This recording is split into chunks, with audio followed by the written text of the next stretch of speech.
अरे अंगना लिपाइबो ए मैया कलसा धरइबो अंगना लिपाइबो ए मैया कलसा धरइबो गंगा जी नहाइबो ए मैया जहलावा ले आइबो। ताली बजे जिया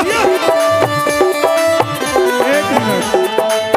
अरे अंगना लिपाइबो ए मैया कलसा धरइबो अंगना लिपाइबो ए मैया कलसा धरइबो गंगा जी नहाइबो ए मैया जहलावा ले आइबो। ताली बजे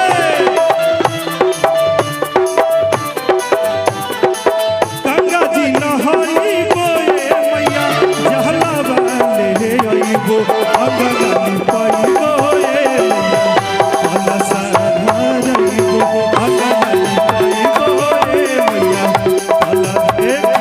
अरे निमिया के डाढ़ी मैया अरे लावेली लोरवा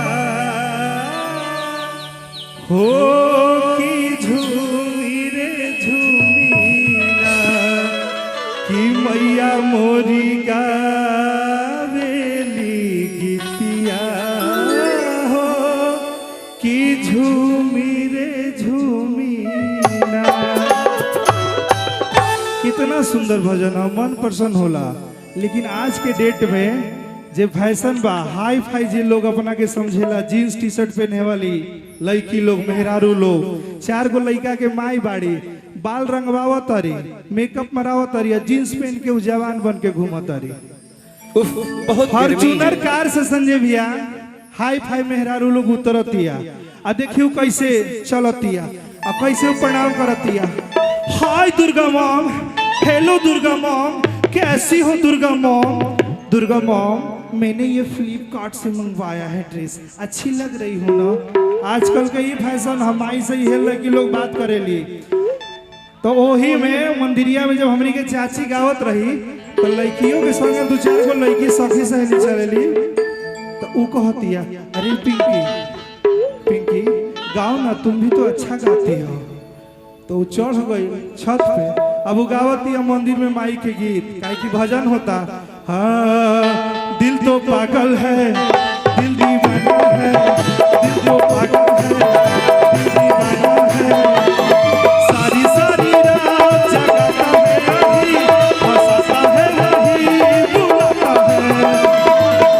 दिल तो पागल है, दिल दीवाना है।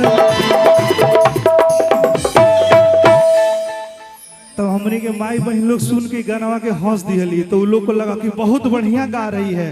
तो कहती है ए पिंकी जोड़ा लगा दो, बहुत अच्छा गा रही हो। वो खुश कि बड़ा बढ़िया गावतनी। तो फिर गावती है और तुझे देखा तो ये जाना सनम प्यार होता है दीवाना सनम, अब यहाँ से कहाँ जाए हम, तेरी बाहों में मर जाए हम। इतना बात सुन के माई अपना बगहा पे सवार होकर मंदिर छोड़ के भाग चलली हो। तो ई भक्ति नहीं खे करे के। लोग कहता कि कलयुग में पाप बढ़ता, लेकिन हम कहता नहीं कि कलयुग में पुण्य बढ़ रहा है। मंदिर में उतना भीड़ नहीं रहता था जितना आज के डेट में लोग पूजा पाठ कर रहे हैं। क्या भैया पाप नहीं बढ़ रहा है, पुण्य बढ़ रहा है दिल से। अरे अंगना लिपाइबो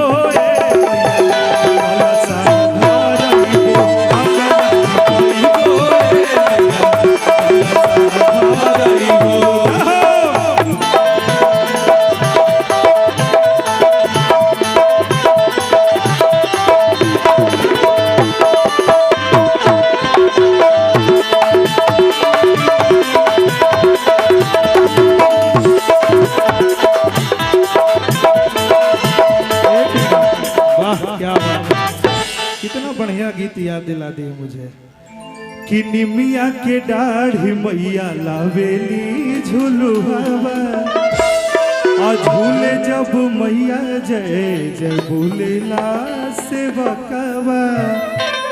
एक बार दिल से पीछे से भी हाथ उठे, हाथ उठाइए और कैमरा वाला तनी पीछे भी फोकस करिए। हेलो ना तो हमनियों के कबो कबो कहिला कि बेसवा गावता तो 5 जना बा कि 5000 बा साला कुछ बोते नहीं के लागता कि हिट बा प्रोग्राम तनी बीच बीच में हेने में देखावा जालो अरे निमिया के डाढ़ मैया रे झुलू बाबा झूले जब मैया जय जय भले ना से बाबा की भैरो भैया या लोक जगावे की भैरो भैया या लोक जगावे निमिया के डाढ़ केतनो भरल रहे धन दौलतिया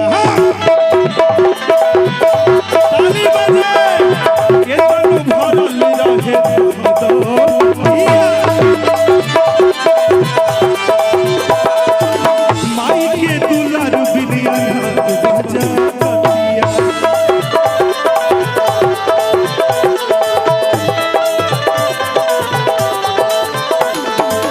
केतनो भरल रहे धन दौलतिया माई के दुलार बिनिया बजा कतिया कोढ़ियन के काया देलू अंदरन के निकाहवा कन्या कुंवारी पावे सुभरा दुल्हावा। एक बार आप लोग सिंगनी गांव में इतिहास रच दीजिए कि मैं हमेशा कहूं कि वहीं जाके माई बहन लोग ताली बजैली जा जितना भी मच्छर पंडाल में रहे ना कीड़ा मकोड़ा सब उधिया गई ताली बजे कि भैरो भैया या लाख जगावे कि भैरो भैया या लाख जगावे